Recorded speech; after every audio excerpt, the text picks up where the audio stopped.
you don't understand what she was really talking about. Maybe you've gone through a book sale and you've seen a really interesting looking cookbook and it has beautiful illustrations, but you can't figure out what they're talking about. And so I'm here tonight to talk to you just about that, about the historic recipes from the 19th century and how we can cook them today. And we can, with a few tweaks and some understanding about how they were originally done. It'll be very easy for you to turn out these recipes successfully in your own kitchens.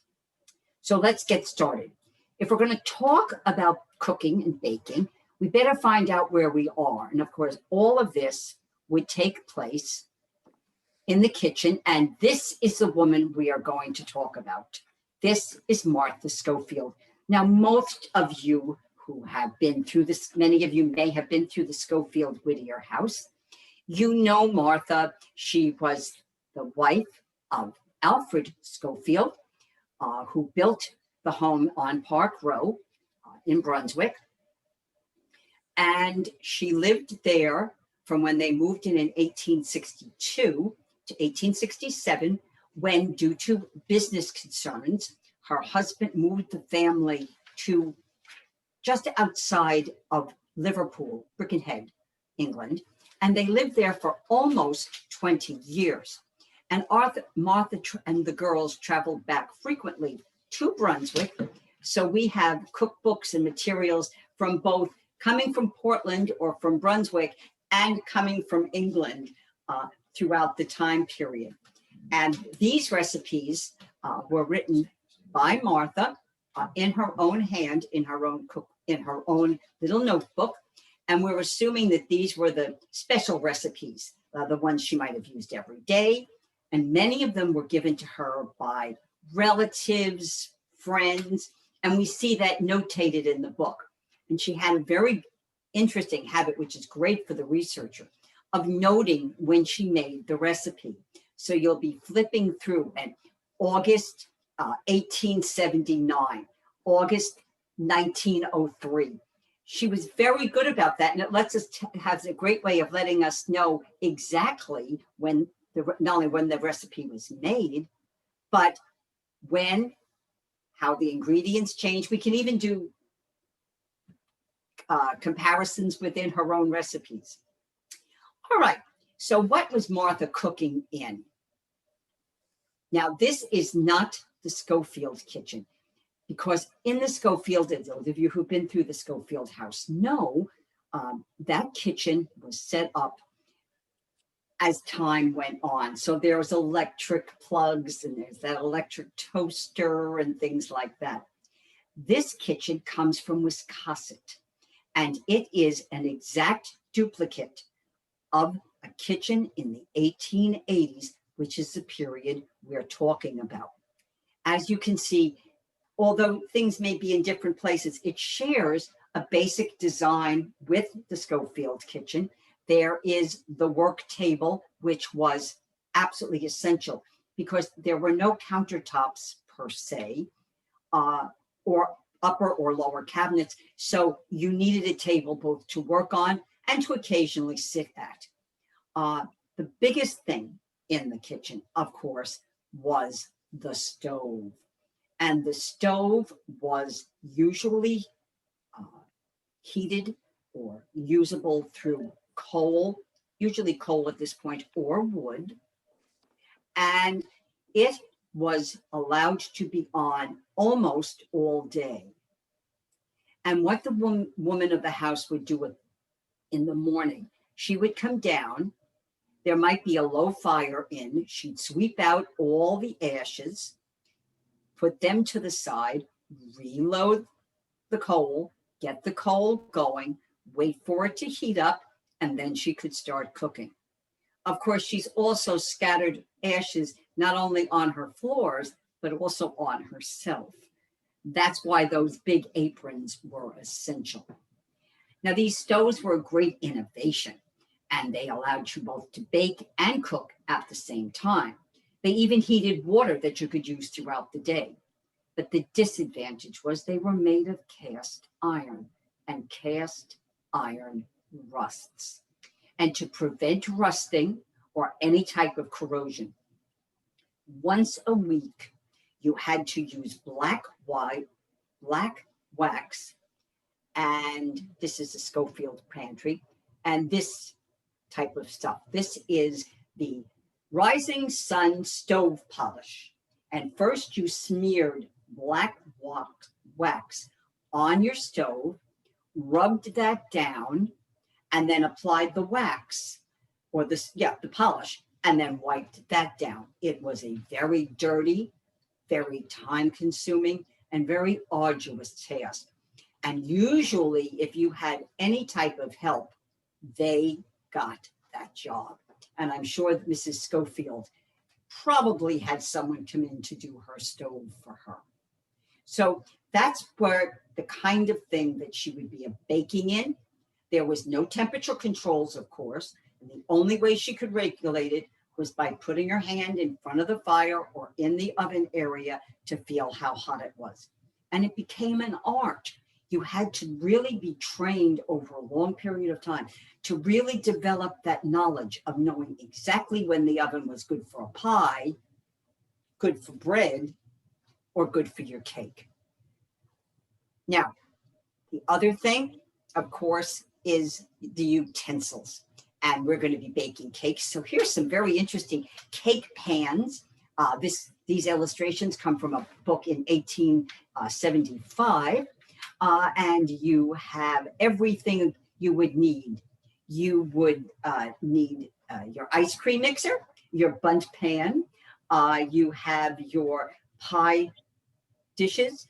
And this is the kind of equipment that Mrs. Schofield would have had in the house. In fact, I can tell you that in both pantries, we have examples of many of these things. So if you haven't been through Schofield-Whiiter, do come, if nothing else, just to look at the kitchen. This was the most important piece of utensils in the kitchen. It was her kitchen scale. Many recipes, not the ones that I've included, but many recipes, historic recipes you're going to come across, actually are using weights and measurements. They don't, back in the town at this time, almost all the ingredients, which we'll talk about, came in large quantities. You didn't buy 5 pounds of flour. You bought 25 pounds of flour. And so you needed the scale to measure out the amounts for each of your recipes. Now, the problem is scales vary over time. And what used to weigh a pound a year ago may not quite weigh a pound now. And when you bought the ingredients in the grocer's, well, maybe his scale was off. So you have to always keep these little things in mind when you're dealing with historic recipes. And the one trick I'm going to throw at you is if you're making a cake or a pie, whatever, find a comparable type of recipe in a modern cookbook. And if you're lost for directions, that might be a good guide for you to see just how to figure out what they're talking about. Okay, now, this is the next problem that Mrs. Schofield and women had back in the day. This is the type of dress that was worn during this period. You will notice the bustle. That is called a hard bustle. Hard bustles became popular in the 1880s. Prior to that, there were bustles, but they were considered soft bustles. They didn't stick out quite so far, but these did. The idea was to stick out straight from the back and then the drapery down. Again, you can see why the apron, but also as someone who's worn these bustles, you have to be very careful because you have to remember you've got a foot or more behind you. And as I said, as someone who's worn them, I can't tell you how many things I knocked over when I turned wrong and forgot my bustle was behind me. So these women had to take that into consideration as well. And remember, that stove has a live flame in it. And as those of you who know the history of Schofield knows, this woman that we're talking about, Martha's granddaughter, burnt to death because the sleeve of her dress caught the open flame. And before her parents could get to her, she was burnt beyond hope, and she died a few hours later. So this was dangerous. And I've also included this picture. This is a picture, it's a portrait done by Whittier, and it's of a woman of approximately the age Martha would have been towards the end of the 1880s. And I just thought it was a lovely picture to show you of a type of dress. And as you can see, there is that bustle sticking out the back. Okay, so now that we've talked about the kitchen she's working in, let's talk about what those ingredients we were talking about. And the first is going to be flour. At this period, almost all flour was locally milled. This is a period of transition, actually, when flour mills, local flour mills, were starting to fall out of favor, and bigger mills located in major industrial areas, especially in and around Chicago, started to mill much larger quantities of flour, and those quantities were sent out, 100-pound bags, and those became the most popular and the most widely used. This is an old mill from Freedom, Maine, and you can just see in the background the water. That would have been the water that was used to power the mill. And this is one of the grinding stones, because up through the end of the 19th century, whether it was a big mill or a small one, they all used granite, rounds of granite to grind the wheat. Now, if you have two granite blocks rubbing against each other, eventually there's going to be little chips, little pieces. And even when they switched to using steel rollers, because of no health and safety requirements, frequently little pieces of metal, a nail, or something up would end up in the flour. So at this period, your flour sifter was really your best friend. Okay, we've talked about flour. Now, let's move on to the sugar canister, and there is our sugar barrel. Sugar was sold usually by the pound. That's where that grocer's scale comes in handy. And you could buy it either by the barrel, or you could buy it by 5 pounds, 10 pounds at a time. The sugar came from, this is where sugar was up to about 1875. Most of the sugar in our area of Maine would have come from. This is the Brown Sugar Refinery, and it was located in Portland. And as you can see, the barrels all stacked up. They probably were already loaded with sugar, ready to be sent out. And unfortunately, this factory burned in 1866, but was rebuilt. But unfortunately, the company failed shortly after. And the company that seems to have taken its place is the Revere Sugar Company. And that company was located down in Boston. And this is excellent to show you exactly how sugar was used and brought into the country. On those ships, the sugar, raw sugar, was brought to the refinery. The sugar came either from the West Indies or from Louisiana. And in the northern New England, including Boston, the most popular type of sugar was from Cuba, and it was considered a superior kind of sugar. And there were many New England sugar interests in Cuba at the time to get raw products. And this is nice because it shows you the sailing ships, it shows you the barrels being loaded, and it shows you the warehouses on the left storing the raw sugar that would eventually go in to the refinery to be finished. All right, now, Royal Baker Pastry book put out by the Royal Baking Company. In the 19th century, the radical new invention was baking powder. If you looked at the recipes I sent you, you would have seen that you used baking soda and cream of tartar in the recipe. That's how you got the cake to rise. Well, of course, your baking soda, it was extra time consuming. And so the Rumford Baking Chemical Company, the Rumford Chemical Company, in 1859 created baking powder. They were basically a chemical company and they made industrial chemicals, but they also made this as well. And this is another company. Similar companies were started, of course, as time went on.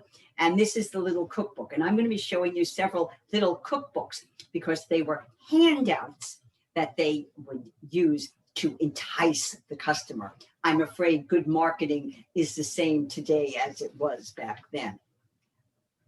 And this is Dr. Price's cream of baking powder.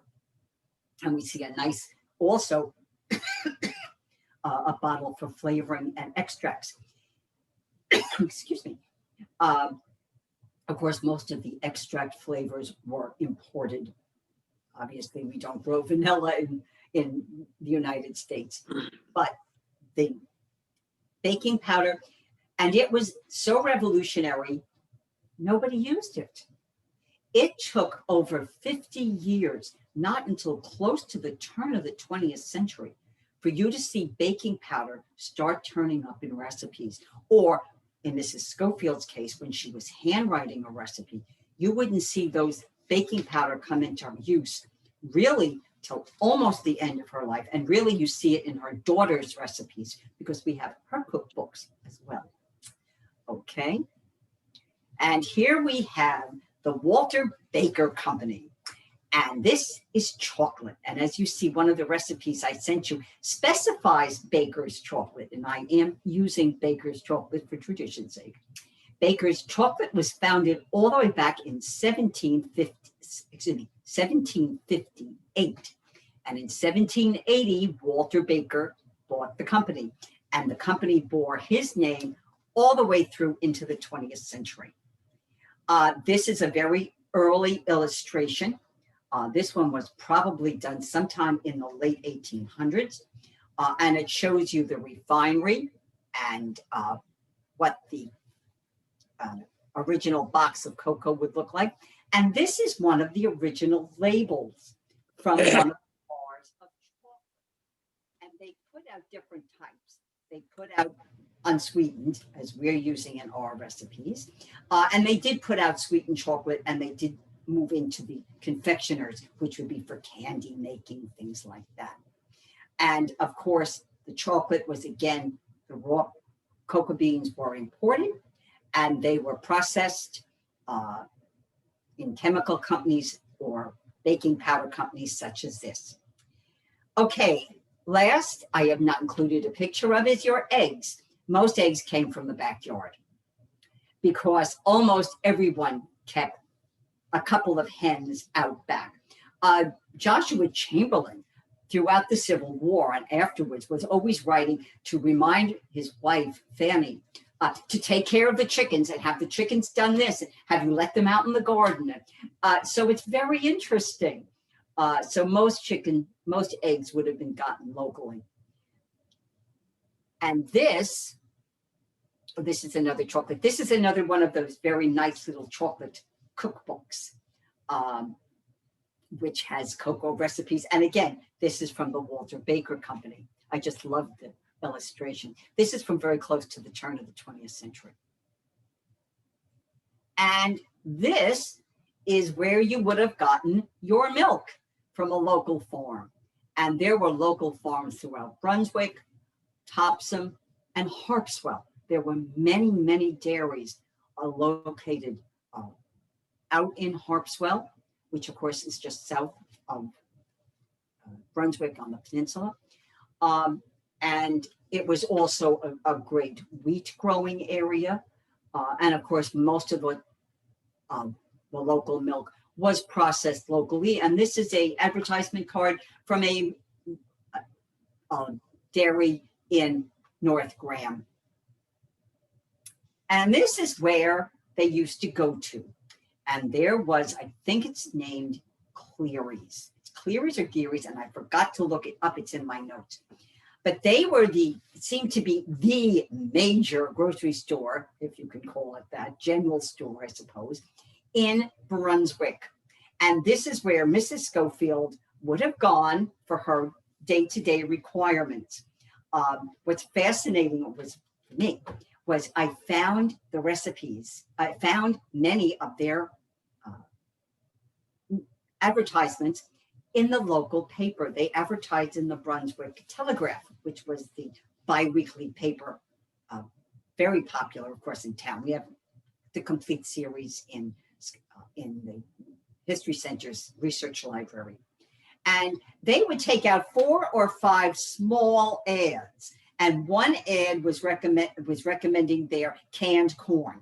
One ad was recommending their shoe polishes and blackening. Another one was would be advertising their home goods. You know, we got new cloth and linens available.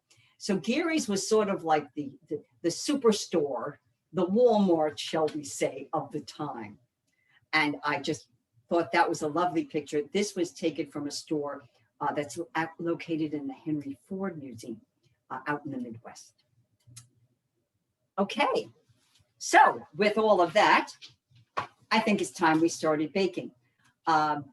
Couple of quick things to keep in mind as we go through. You've got the list of conversions, what measurements are today. The important one to keep in mind is the flour. Now, the type of flour that was grown in New England up and through the end of the 19th century was basically a softer type of flour. It had a lower protein content. And this is the type of flour that most of Martha's recipes would have been using. Our all-purpose flour today is just that, all-purpose. It's good for cakes, it's good for pastry, it's good for breads, and it's much harder. Usually those breads have protein levels of 12, 13%. So what I've suggested to you, if you want to be quite authentic, is to use 1 cup of cake flour, which naturally has less protein, and 1 cup of all-purpose. And I find that mixture comes fairly close to duplicating what the flours our ancestors would have been using. Now, if you don't have cake flour in the house, no big deal. 2 cups of flour in one of the recipes will work perfectly fine. I've tried recipes both ways, no problem. Tonight, for authenticity's sake, I will be using the mixture, 1 cup, 1 cup. So let's get going. All right. In our mixer, we're going to start with a 1/4 cup of butter.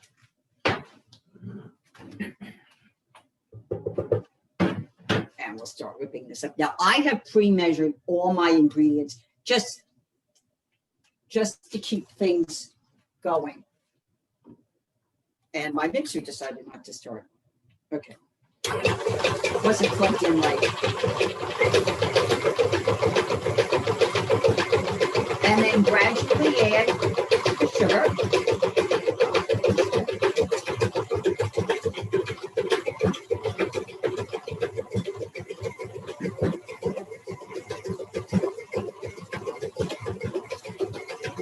And I like to add it gradually. It gives the sugar a little bit of time to mix in.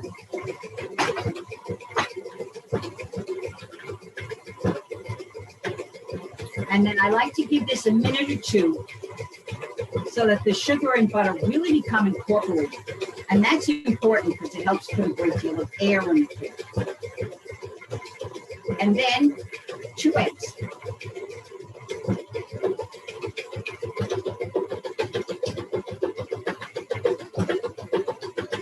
And this is also a good point in which to add, if you're adding extra flavors, this is when you would add them. I'm adding a little bit of vanilla.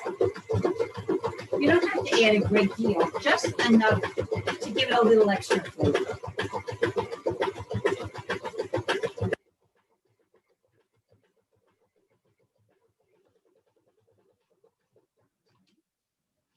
And before I do anything else, I'm just going to scrape the bowl down. It's always good to do in between steps so that you know everything's incorporated. Then to 2 cups of flour, I'm going to add the baking powder. And on the list of measurements that I sent out, I did send you the conversion. So if you're dealing with an old recipe, it's usually 1/2 to 1. 1/2 baking powder to 1 teaspoon of cream of soda, and that makes 1 teaspoon of baking powder. So you can pretty much go figure most of the recipes out using that. Then I have a guard because too often I've splattered flour all over this kitchen. But if you don't have a guard, just get a piece of plastic wrap, even get a piece of aluminum foil, which works great, and just mold it around and then add the flour. And I like to add the flour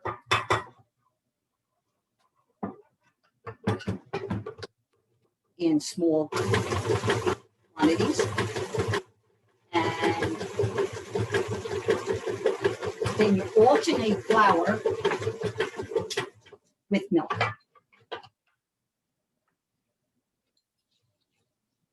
And I add about half the milk.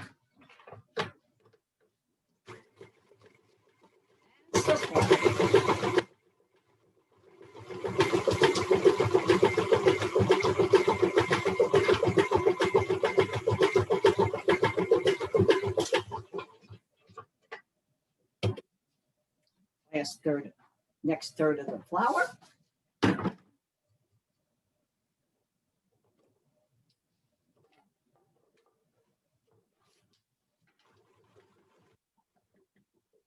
As you can tell, I'm not really one of those TV cooks, so bear with me.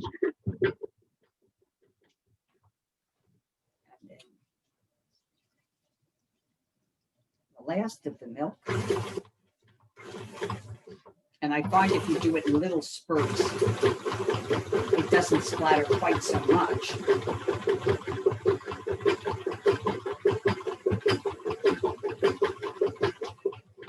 And then the rest of the flour. Oh, no, guard. I have a very able assistant who's helping me with this.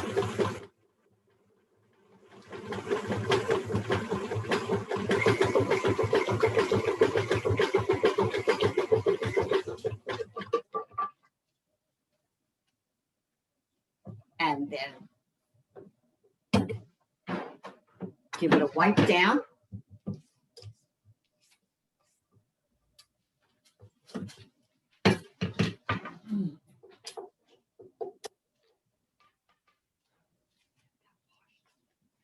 And there is, if I can get it so it shows, there is our batter. And then the blueberries. Now I'm using blueberries. This has been tested with raspberries. It's been tested with mixed berries. I think it would work lovely with blackberries. The only berry I would maybe caution you about is strawberries, because strawberries are so juicy and you have to cut them up into chunks. Whereas the solid berries like the blueberry, they don't get as juicy quite so fast. And by adding the flour, and I'm just stirring it in, stirring the 2 tablespoons of flour in, you reserve that from the flour mixture from before.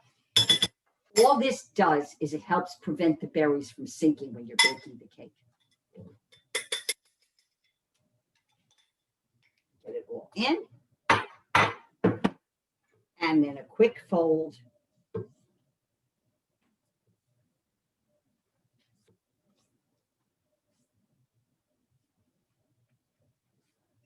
And we have berry. Then I'm using a 9-inch pan. I have used several shaped pans. I have even used bundt pans, and I've had great luck with everything. So just give it a good scrape. Do you want me to stop screen sharing? She did. Okay. And smooth it. Can you put me on whole screen? I already have preheated a 350-degree oven.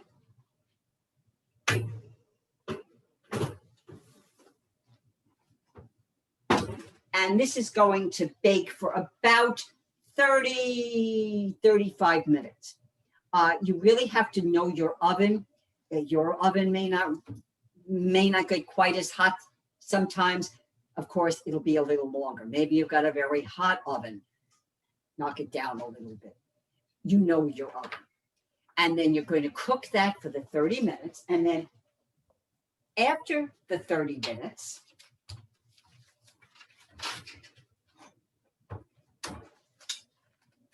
I've gone ahead and done it ahead. You have a cake that looks very similar to this. And it is fairly solid, so it's easy to move. And the last trick I like is what was very popular in the 19th century, is just give it a nice little dusting of powdered sugar. And if someone made a pot of tea or coffee, I think a piece of that with coffee or tea with this would be lovely. And as you can see, it goes together relatively quickly. And once you understand the changes to the recipe, it's not difficult at all. All right, now we have a berry cake. I thought we would also make a chocolate cake. And just let me switch my bowls. Karen, do you have the other bowl? And for the berry and for the chocolate cake, we're going to need the following.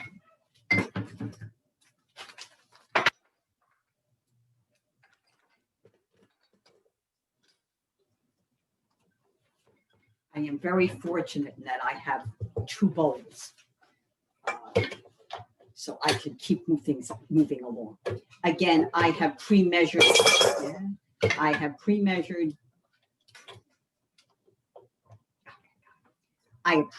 all these ingredients. That's why they're just coming in like this. And we're going to start with a 1/2 cup of butter.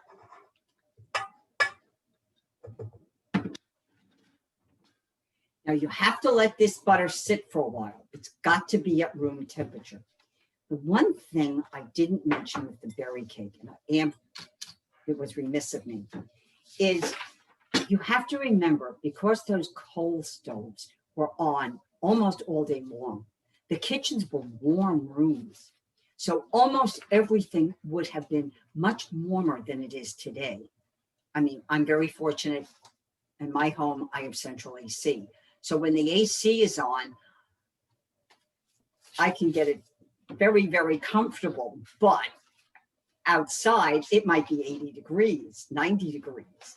And that's what those kitchens with those ovens on.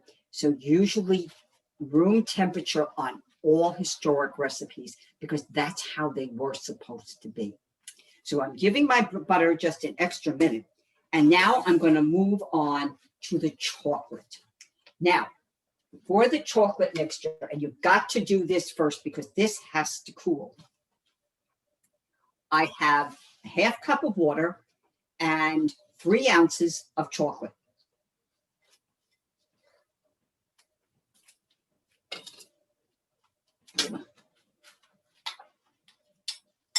I'm going to give them a stir. And I'm putting them in my microwave for 30 seconds. After 30 seconds, check them. It might be completely melted. I have an older microwave, so mine would need that extra 15 seconds, excuse me.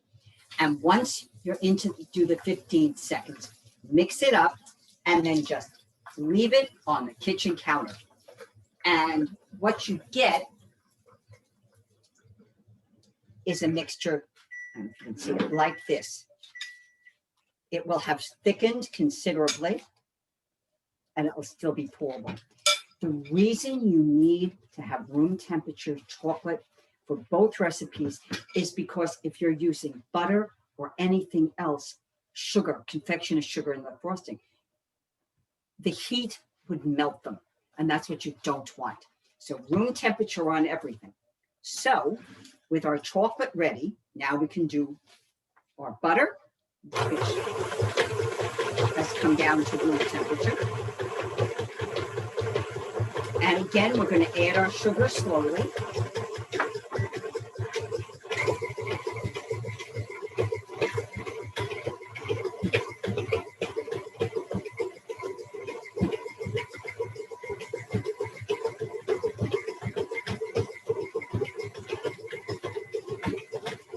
Go.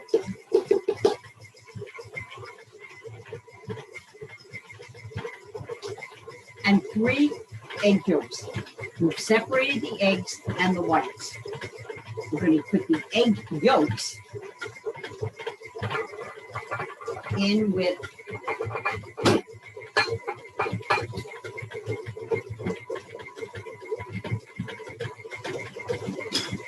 the cream, butter, and sugar. And I like to give this a couple of minutes.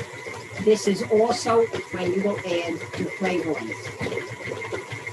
This is a teaspoon of vanilla extract. And you do add vanilla extract to chocolate cake because it helps intensify the chocolate flavor. And after that seems to have gotten fairly well, not only well combined, but creamy, then you're going to slowly add the chocolate.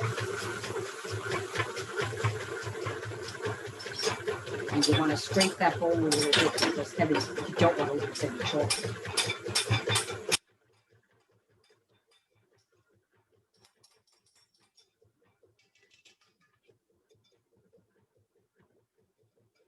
And again, we're going to stop,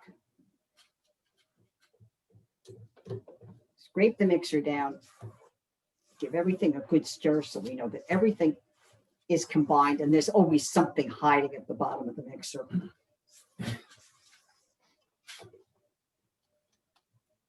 And now we're ready for the rest of the ingredients. We have 2 cups of flour, and of course, 2 teaspoons, of baking powder. We're going to whisk those together. Now, I use a whisk when I'm combining my dry ingredients for 2 reasons. One, I find a whisk really incorporates the ingredients very well. And 2, even though all our modern flours are pre-sifted, after they sit for a while, they sort of settle a little bit. So when you use a whisk, it helps put air into the flour. And that air translates into going into your cake to keep it nice and fluffy. Then the guard goes back on. Oh, well, I don't have it, so we'll just do without it for this first batch.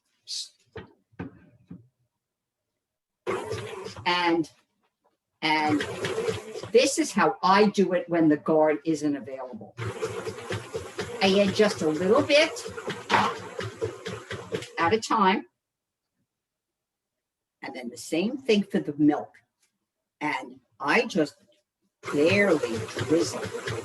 And it does take a while. Barely drizzle the milk down the side. And this does prevent it from splashing, but you've got to take your time. Do that. Okay. A little more flour.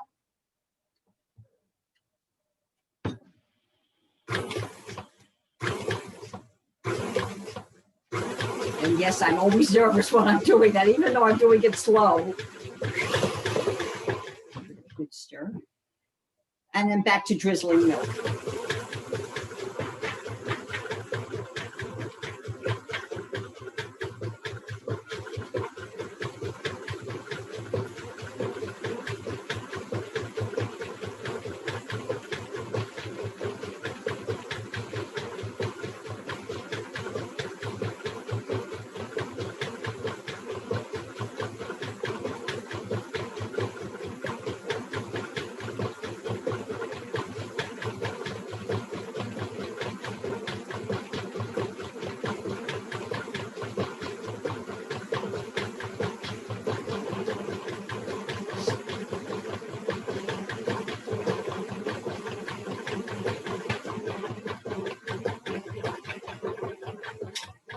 Okay. Then again, give it a good whisk.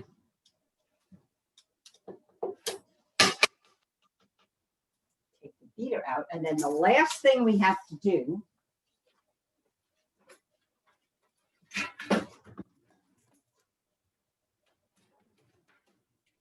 is beat our egg yolks. Excuse me, our egg whites.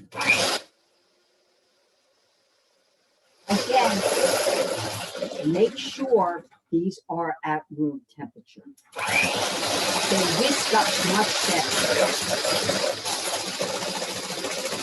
And this only takes a minute or two. But these noises.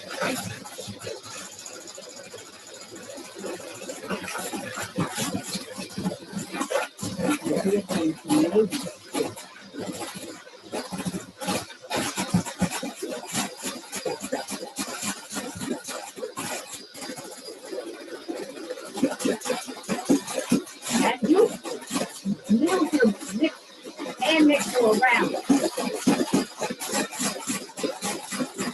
The more you do it, the faster it goes. And I do test. Just when you lift it, mine are still moving.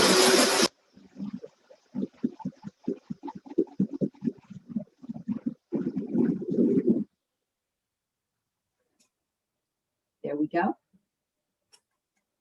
We slide a little bit, but they basically are holding together. And when you're making cakes like this, if you have a choice between under and over, go under. Use a little underbeaten egg white rather than overbeaten egg white, because overbeaten egg whites are very difficult to mix in. Then scrape down your bowl. And the way you do this is you add about 1/3 of the egg whites. And this is the easy one. You can just mix them in, no problem. Then the last 2/3 of the egg whites,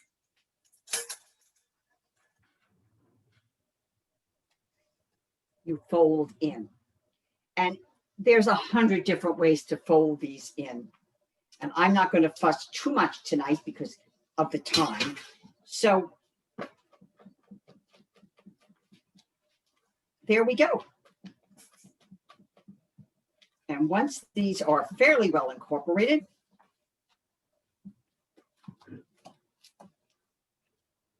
pour this into, again, I'm using a 9-inch prepared pan.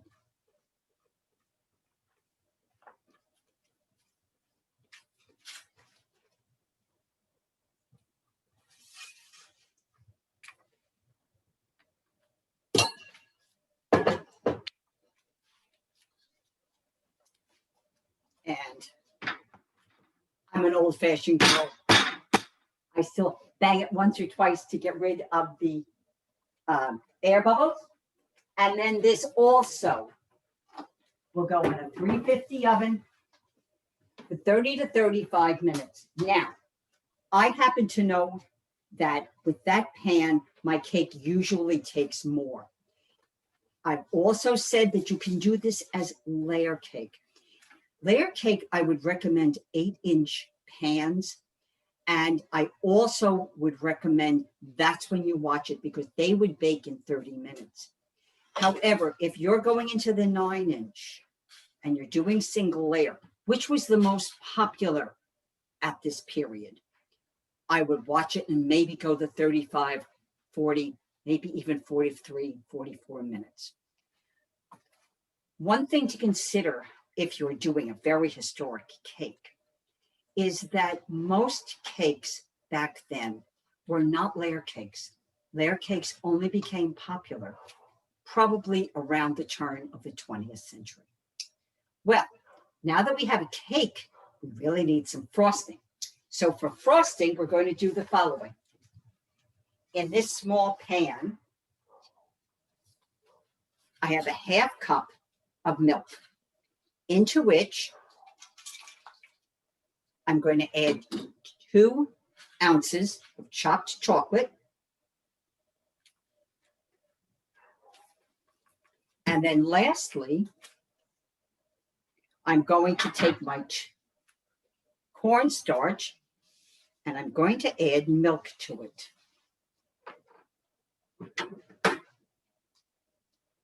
And I am going to incorporate the cornstarch into the milk. Let me explain. You could easily just dump the cornstarch into the chocolate mixture, but unfortunately, and I do mean unfortunately, it has a terrible tendency to cake and you get lumps of cornstarch, which nobody wants. So now you can add the liquid cornstarch milk into the pan. And then you begin to heat this. And I usually use a little kitchen timer so that when, whoops, and I do this on a medium high heat seems to work. And then I just keep stirring. You will notice the mixture getting very thick. That's okay. That's exactly what it's supposed to do. You let this come to the boil. When it boils, hit a timer for hit a timer for 2 minutes. It needs to boil that long to truly cook the cornstarch completely out of that flavor, that floury flavor that you don't want in your chocolate frosting. So then you cook it. You go ahead and once it comes off the heat, you do as I have done. You get a piece of plastic wrap and then put the plastic right on the mixture. Be careful with your hands. That mixture is going to be hot. And just pounce everything down.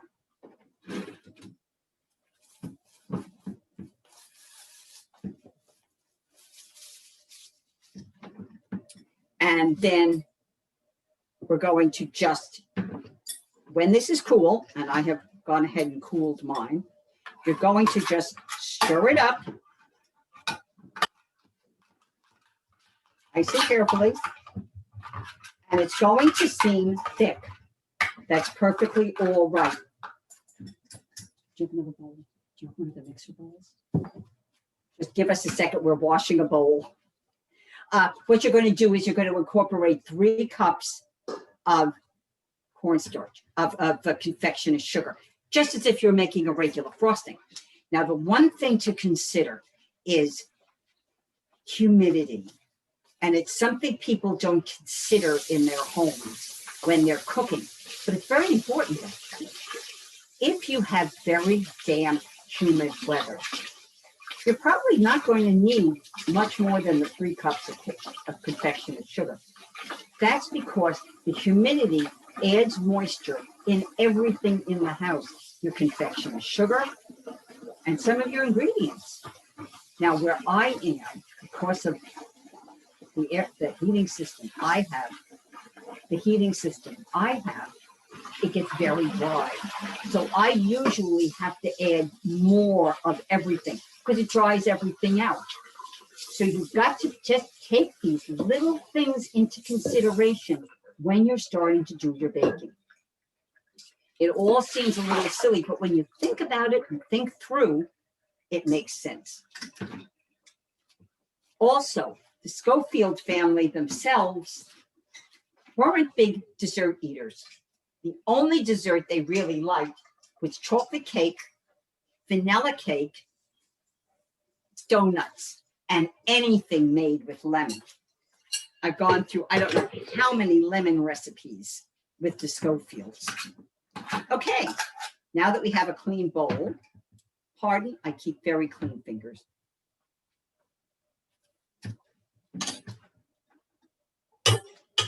Just dump your chocolate mixture into a mixing bowl.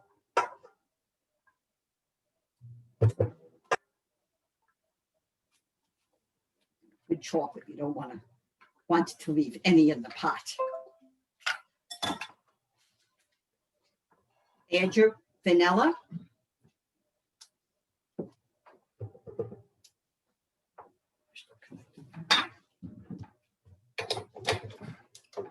Aha, worked the first time for me. And then start stirring. You will see that as you stir, the chocolate mixture becomes softer.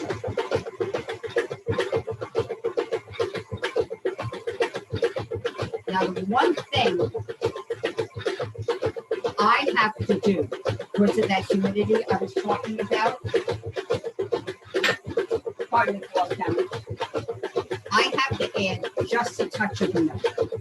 You may not where you are.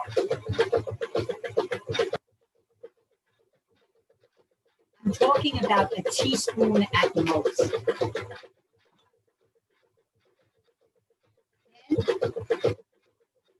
And I slowly, and doing it in spurts, add 3 cups of confectioner's sugar.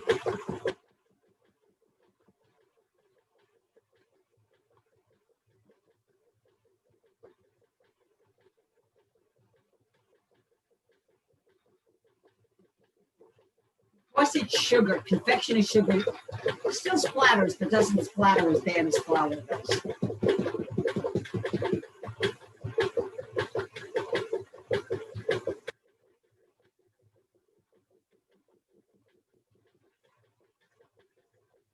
And there we go. On confectioner's sugar.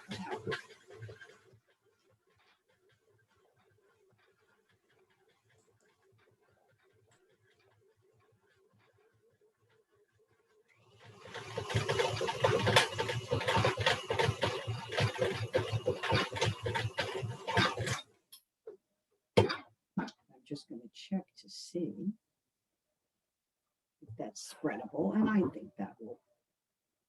Could use just a touch of milk. Again, I know the humidity, and the humidity level in my house has been very, very low.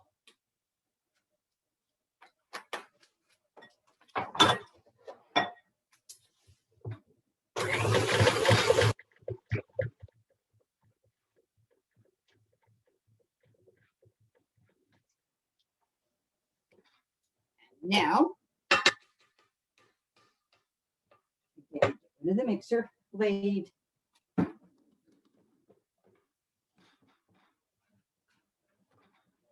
Give this mixture a stir so you know you've gotten everything mixed in.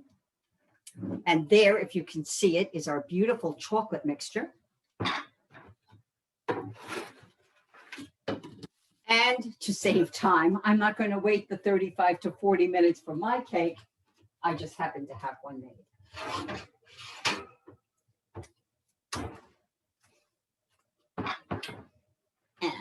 just, and I'm not going to fuss.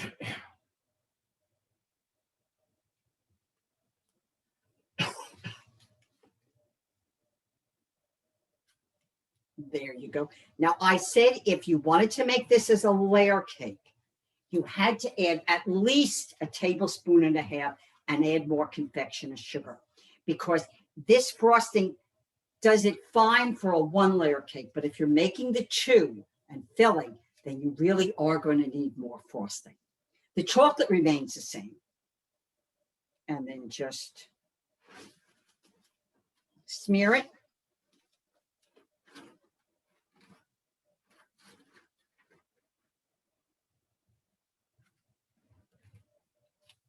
And what you have when you're all finished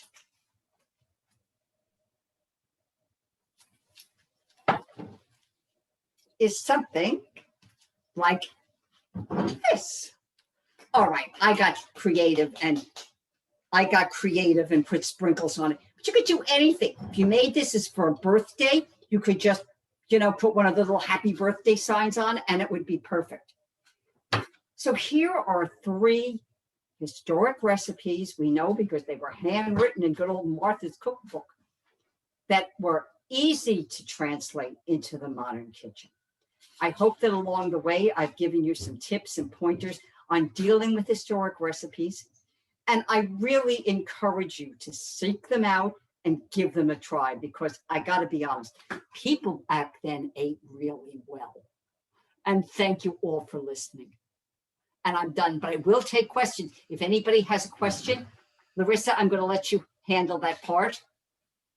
Well, first of all, Marie, I have to thank you for what was just a fabulous, fun program. It was great. I think we're all absolutely dying for a piece of chocolate cake or berry cake right now. I know I am. Todd put a comment in the chat box that he really wanted to lick the bowl. And that was that happens in my house. We do that in my house.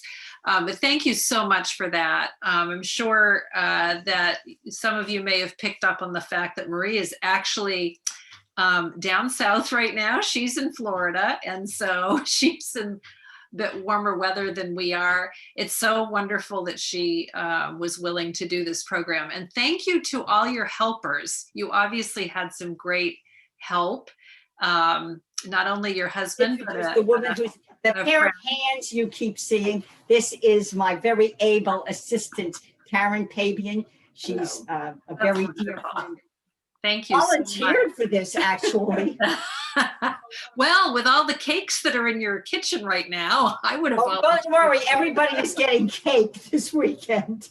We think you should publish your own cookbook, perhaps be on your own cooking show.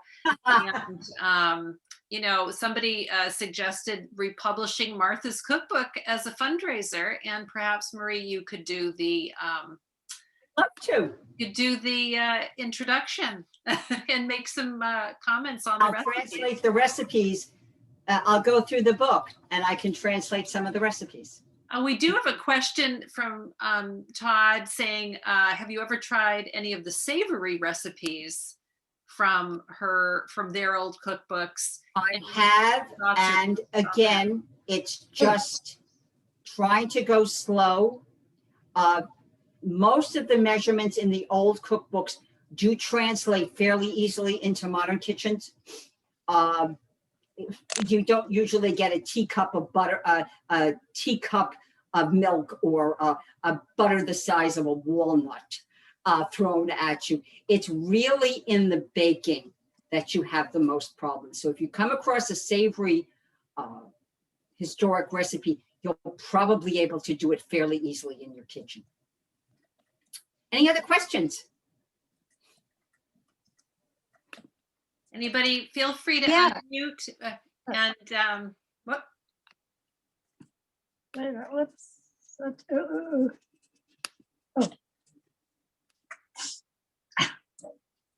Is there somebody that wanted to ask a question? I did.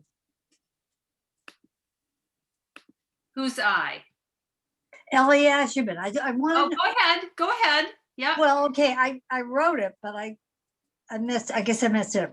How do you prepare the pan? How do I prepare the pan? I Yeah. take the pan, and I am a very old-fashioned girl. I still use vegetable shortening, Crisco, and I smear the pans good with Crisco. I then cut a round of parchment that fits right in the bottom of the pan, put that in, and then I grease the top of the parchment as well. And so that when that cake goes in, it comes right out. Okay. That's the parchment is what allows that. Is that right? And Yeah. I mean, parchment paper, I bought it in Hannaford's. Right. So it's easy, and it's good to have on hand. It's good to line pans when you're making cookies. It prevents having to wash the pans between batches. Great. Marie, thank you so much. We really appreciate this. Hopefully we can do something like this in person down the road when we're all able to be together again. We had a couple of years ago, we had a really wonderful program using Marjorie Standish's recipes as for a contest. It was a great program at the Brunswick Inn. And I know tonight, one of our participants on this program, Richard Othus, won that cooking contest. So I'm so pleased that he's joined us. Congratulations. Yes. And we are hoping that we can continue that tradition when we're able to be together again. And we'll certainly have fun doing that, and have Marie can be the ringleader for that program. That'd be a lot of fun. So thank you so much. Thank you to everybody, and go make chocolate and berry cake. Have a good evening. Good night, everybody. Thank you, Marie. You're welcome. Take care. Take care. Thank you much. Good night. Thank you. Good night.